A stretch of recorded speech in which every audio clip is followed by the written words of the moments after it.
जब आप कहते हैं कि मैं किसी से प्रेम करता हूँ तो प्रेम में एक चीज़, पहली चीज़ होती है, उसमें अपेक्षाएं नहीं होती है।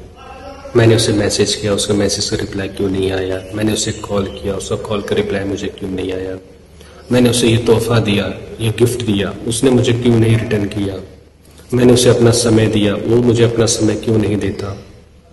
जहाँ पे आप अपेक्षाएं करते हैं वहाँ पे वास्तव में प्रेम नहीं करते हैं, आप वहाँ पे व्यापार करते हैं, बिजनेस डील करते हैं।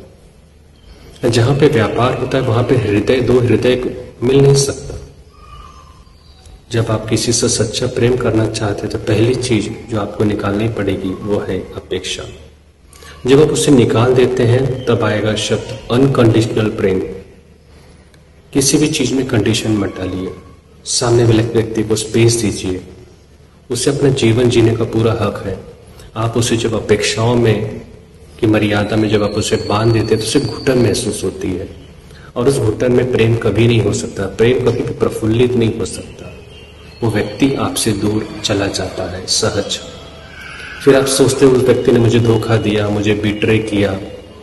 जी नहीं, आपके वो जंजाल से मुक्त हो गया, आपके उस केज से मुक्त हो गया जो आप उसके लिए बांध रहे थे प्रेम के नाम पर। प्रेम में जो पहली चीज, पहला पिलर जो होता है, that is unconditional love. Lama Fera healing क्या है?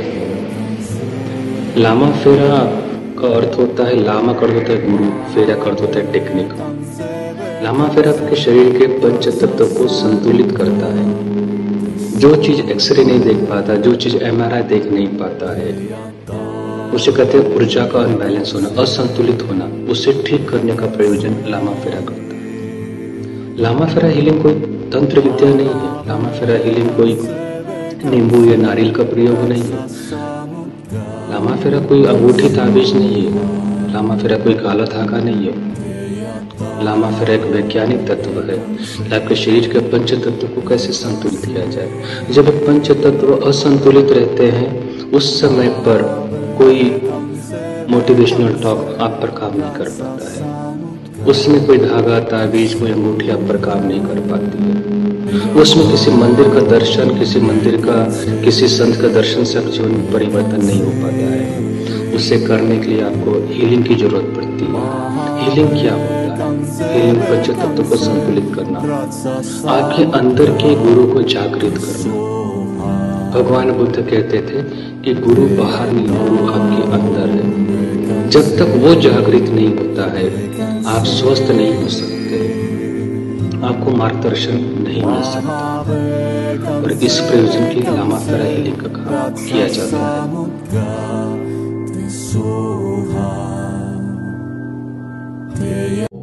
यदि मंदिर में जाने से आपके अंदर का क्रोध समाप्त हो सकता है तो आपको मंदिर में अवश्य जाना चाहिए।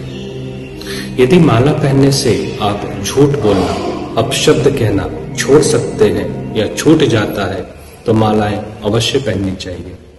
अंगूठी पहनने के बाद यदि आप सुबह 6 के पहले स्नान कर पाते हैं तो अंगूठी अवश्य पहनना चाहिए।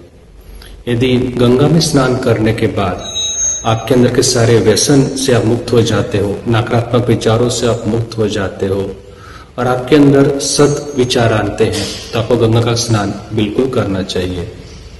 यदि आप कालसर्प दोष की शांति कर रहे हैं, पितृ दोष की शांति कर रहे हैं और वो करने के बाद आपके अंदर परोपकार की भावना आती है, आप अपने इनकम का 10% दान करने की आदत आपके अंदर आ जाती है, तो ये चीज आपको अवश्य करना चाहिए।